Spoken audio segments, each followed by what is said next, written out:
Everybody, I am Dr. Armen, Professor Armen Astvatsatryan from Yerevan, Armenia, and we are on the YouTube channel Dr. Y channel. So let's continue our lectures, my dear students, my dear friends, my future colleagues. Take your pens, papers for making the notes. And today's questions are all about rheumatoid arthritis. Okay, let's answer these two questions about rheumatoid arthritis. So if you find a question like this, rheumatoid arthritis, you have to answer first of all on the question that what is rheumatoid arthritis? So what's rheumatoid arthritis? Rheumatoid arthritis is a chronic systemic autoimmune disease that primarily involves the joints. Rheumatoid arthritis causes damage mediated by cytokines, chemokines, and metalloproteases. Characteristically, peripheral joints, for example, wrists, metacroprophalangeal joints, are symmetrically inflamed, leading to progressive destruction of articular structures, usually accompanied by systemic symptoms. So diagnosis is based on a specific clinical laboratory and imaging features. Treatment involves drugs, physical measures, and sometimes surgery. Disease-modifying anti-rheumatic drugs can reduce symptoms and slow disease progression. So that's largely enough. But if one of the jury consists on your questions, so you have to continue. Our next question is, in your list, is a rheumatoid arthritis etiology. No, this is an autoimmune disorder, of course. Rheumatoid arthritis is a chronic autoimmune disorder that primarily affects the joints, causing inflammation and damage. The exact cause of rheumatoid arthritis, as all autoimmune disorders, is not understood. It's not fully understood. But it's involved a combination of genetic and environmental factors. Actually, genetic, okay, but environmental factors may be triggered, not a cause. Genetic. Now we talk about etiology. There is a strong genetic component, so we see correlation to rheumatoid arthritis, as the disease tends to run in families. Genetic determination. Certain genes, such as, if I remember correctly, if my memory doesn't fail me, HLA-DRB1, have been associated with an increased risk of developing rheumatoid arthritis. However, not everyone, of course, with these genes will develop rheumatoid arthritis. And some people without these genes may develop this disease. Of course. So there is no 100% correlation, as in, for example, in familial Mediterranean fever. So concerning environmental factors, such as smoking and exposure to certain infections, may trigger, my friends, or worsening rheumatoid arthritis in people who are genetically predisposed to this disease. So genetic determination. Other factors such as diet and stress may also play a role in the development as a trigger of rheumatoid arthritis. Immune system dysfunction. No, of course, because rheumatoid arthritis is considered as an autoimmune disorder, which means that the immune system mistakenly attacks healthy tissue in the body. In the case of rheumatoid arthritis, the immune system attacks the lining of the joints, causing inflammation and thus damage. Overall, the etiology of rheumatoid arthritis is complex and multifactorial, involving a combination of genetic, environmental, and immune system factors. Actually, we can't answer what is etiology. If I can answer this question, the Nobel Prize is just for me. It's waiting for me. Okay. Don't answer in this manner. So next question is what? Rheumatoid arthritis pathogenesis. Pathogenesis of rheumatoid arthritis is a complex and involves various factors, including genetic, environmental, and immunological factors. Here's, let's see one overview of the key steps in the pathogenesis, pathoetiology of rheumatoid arthritis. No, we said about that, above mentioned, that we have genetic predisposition, so-called genetic determination. That is certain genes, particularly those that encode the human leukocyte antigens, as we said, HLA, human leukocyte antigens, HLA, DRB1, increase the risk of developing rheumatoid arthritis. Environmental triggers, environmental factors such as smoking, periodontal disease, actually, very often. And exposure to certain infections can trigger the immune response in genetically susceptible individuals. Autoantibody production, it's in generally susceptible individuals exposed to environmental triggers, the immune system begins to produce autoantibodies, such as rheumatoid factor, RF. RF actually is a rheumatoid factor, and anti-citrullinated protein antibodies, ACPA, no antibodies, ACPS, anti-citrullinated protein antibodies. Of course, inflammation. The autoantibodies from immune complex that deposit in the synovial or synovial, actually I don't know how to pronounce more correctly, sometimes synovial, sometimes synovial membrane of the joints, leading to the recruitment and activation of immune cells, including T and B, T cells, B cells, no T, thymus, B, Bursa cells, and macrophages. These immune cells produce cytokines such as tumor necrosis factor, TNF, and interleukin-6, IL-6, which contributed to synovial inflammation and joint damage. Proliferation of synovial cells,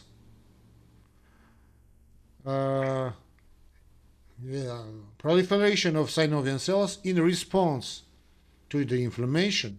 Synovial cells within the joint lining begin to proliferate, leading to synovial hypertrophy and the formation of pannus, abnormal tissue that invades and destroys pannus, the joint. So joint damage and inflammatory cells can release enzymes that break down cartilage and bone, leading to joint destruction and deformity. So overall, in summary, the pathogenesis of rheumatoid arthritis is a quite complex interplay between genetic, environmental, immunologic factors, ultimately leading to chronic synovial inflammation, joint destruction, and deformity. What's next? Rheumatoid arthritis classification. So our rheumatoid arthritis can be classified in different ways, depending on the criteria that we used. So we know, it's actually me, I know three common classification systems, types of rheumatoid arthritis. So 2010, ACR-UL layer classification criteria. So this ACR European layer, the classification criteria, EU, European Union, LAR. These criteria are based on a combination of clinical and laboratory features and are used to identify patients with early rheumatoid arthritis who may benefit from the treatment. The criteria include the presence of the joint involvement, serologic markers, rheumatoid factor, or an anti-citrullinated protein antibodies, acute phase reactants, elevated C-reactive protein, or erythrocyte sedimentation rate, and symptom duration, at least 6 weeks. ACR and European LAR. So ACR means stands for American College of Rheumatology, and European League, ULR, European League Against Rheumatism. So ACR and ULR are professional organizations, my friends, of rheumatologists, of course, who are dedicated to advancing the understanding the treatment of rheumatic disease, including rheumatoid arthritis. So, on a clinical disease activity index, CDAI, clinical disease activity index. The classification system is based on the assessment of clinical disease activity, including the number of tender and swollen joints, patient global assessment of disease activity, and acute phase reactants. The CDA, clinical disease activity index, can classify patients as having low, moderate, and high or high disease activity. We've got also functional class. Functional class, the classification system is based on the patient's ability to carry out activities of daily living. Functional class 1 indicates no limitation of activities, and while functional, classically, while we're going worse, and functional class 4 indicates severe limitations of everyday physical activity. It's important to know that classification systems are not the same as diagnostic criteria. A diagnosis of rheumatoid arthritis may be made, should be made, actually, by a qualified professional, healthcare professional, based on a combination of clinical examination, laboratory tests, and imaging studies. Next, please. Rheumatoid arthritis clinic. So, my friend, clinic, if you, once again, this is a question of tradition when we use this term. Clinic means signs and symptoms, no clinical signs and symptoms. So, signs and symptoms of rheumatoid arthritis can vary from person to person, vary from person to person, and can range from mild to severe. So let's talk about some signs and symptoms of rheumatoid arthritis. First of all, of course, joint pain and stiffness. The pain and stiffness associated with rheumatoid arthritis usually affect the joints symmetrically, meaning that one joint is affected, the corresponding joint or other side of the body is also affected symmetrically. Morning stiffness that lasts for more than 1 hour is a common symptom of rheumatoid arthritis. Actually, not only rheumatoid arthritis, so you can say that all autoimmune disorders. Not rheumatoid arthritis also is an autoimmune disorder, so that's why. Swelling and tenderness. Rheumatoid arthritis can cause the joints to become swollen, tender, and warm to touch. To detach. Warm to detach. Yes, not to touch, to detach. Limited range of motion. As the rheumatoid arthritis progresses, joint damage can limit the range of motion in the affected joints, making it difficult to perform daily activities. Fatigue. Many people with rheumatoid arthritis experience fatigue, which can be caused by the inflammation and pain associated with the disease. Actually, this is intoxication also. Systemic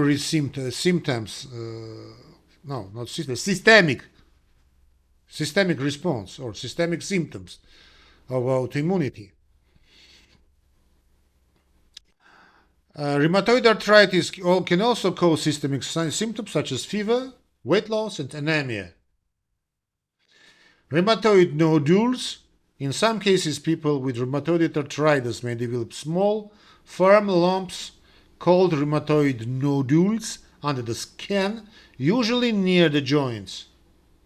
It's important to know that the symptoms of rheumatoid arthritis can be similar to those of other types of arthritis and other conditions, so a proper diagnosis should be made by a professional. Means rheumatologist. Now, of course, early diagnosis and treatment of rheumatoid arthritis are important for preventing joint damage and preserving joint function. Now, first of all, it's lifestyle changes, of course. Next question, please. Rheumatoid arthritis diagnosis. Diagnosis. The diagnosis of rheumatoid arthritis involves a combination of clinical examination, laboratory tests, and imaging studies. Clinical examination. A healthcare professional, so you, us, perform a physical examination to assess joint pain, swelling, stiffness. Also, we have to ask about symptoms, medical history. Blood tests. Blood tests can help detect the presence of certain antibodies, such as rheumatoid factor, RF, and anti-citrulline protein antibodies, ACPAs. These antibodies are present in many people with rheumatoid arthritis, but not all. But blood tests can also measure markers of inflammation, such as typical ones, for example, C-reactive protein, CRP, and erythrocytes and sedimentation rate, ECR. Imaging studies, imaging tests such as X-ray, ultrasound, and magnetic resonance imaging, MRI, can help detect joint damage and inflammation. Joint aspiration. A healthcare professional may perform a joint aspiration, as known as arthrocentesis, to remove fluid from a joint as a medical intervention, as for analysis. This can help determine whether the joint pain and inflammation are due to rheumatoid arthritis or another condition. So the diagnosis of rheumatoid arthritis, in summary, is based on a combination of these diagnostic tools as well as the presence of specific signs and symptoms, so-called clinics. Early diagnosis and treatment of rheumatoid arthritis are important for preventing joint damage and preserving joint function. If you suspected that patient may have rheumatoid arthritis, so it's important to do all this list. Another question, which what? Rheumatoid arthritis stage therapy in Armenia. Stage therapy in Armenia. Actually, about Armenia, no idea. But anyway, okay. Rheumatoid, let's talk about so-called stage therapy. So it means that rheumatoid arthritis, it's a chronic progressive disease that can have different stages or levels of severity. I suppose they wanted you to answer in this manner. So the stage of rheumatoid arthritis can guide the choice of therapy, which may include, for example, management of medications, physical therapy, lifestyle changes, of course. Okay, let's talk about early, moderate, and end-stage rheumatoid arthritis. I suppose they talk about that. So early stage of rheumatoid arthritis. In early stages of rheumatoid arthritis, the goal of therapy to control symptoms, prevent joint damage, and achieve remission if it's possible, of course. The mainstay of therapy is usually disease-modifying anti-rheumatic drugs, so-called DMARDs, disease-modifying anti-rheumatic drugs, such as methotrexate, the most familiar, the most common, sulfasalazine or sulfa. And actually, the question of pronunciation: the methotrexate, sulfasalazine, and now hydroxychloroquine, hydroxychloroquine, I suppose. Hydroxychloroquine, which can slow the progression, not stop, of course, but slow the progression of the disease. Non-steroidal anti-inflammatory drugs or corticosteroids, why not, may be used for pain relief to reduce inflammation. So moderate to severe stage, if rheumatoid arthritis progresses to a moderate or severe stage, more aggressive therapy may be needed to control symptoms and prevent thus joint damage. This may include the use of biological DMARDs, very costly, such as entanercept, infliximab, adalimumab, which can target the specific molecules involved in the immune response. Combination therapy with two or more DMARDs disease-modifying anti-rheumatic drugs may also be used. And finally, end-stage rheumatoid arthritis. In some cases, rheumatoid arthritis may progress to a point where joint damage is severe and irreversible. So in this case, joint replacement surgery may be an option to relieve pain and improve joint function. Actually, that's all. Concerning Armenia, my friends. Okay, let's finish the medication. Okay, medication. In addition to medication therapy and physical therapy, and exercise can also be important, must be important for managing rheumatoid arthritis at any stage. So a physical therapist can design an exercise program that must reduce the pain, improve flexibility, and strengthen muscles around the affected joints. No, it depends on stage, of course. Lifestyle changes such as healthy diet, stress management, and quitting smoking can also be beneficial for managing rheumatoid arthritis. Actually, drinking water, a lot of water. The choice of therapy for rheumatoid arthritis depends on many factors, including the stage of the disease, the severity of the symptoms, and individual patient preferences and needs. It's important to work closely with a qualified healthcare professional to develop a so-called personalized treatment for rheumatoid arthritis. Now, concerning Armenia, the treatment of rheumatoid arthritis in Armenia may be similar, as I know, to the standard therapy in other countries, but it can also be influenced by local practices, resources, and regulations. Armenian Society of Rheumatology is the main professional organization that provides guidance on the management of rheumatoid arthritis in Armenia. It's important to know that the therapy for rheumatoid arthritis in Armenia may also be influenced by factors such as availability, affordability, and patient preferences. The treatment of rheumatoid arthritis should be individualized and based on shared decision-making between the patient and healthcare professional. Okay, that's enough. Of course, you don't have a 20-25 minutes to answer on one question. So that's largely enough. Re-listening this video, I hope you have made your notes on your papers. See you in another lectures, my friends. God bless you. Don't forget to follow and subscribe the channel. Bye-bye. See you in another lectures.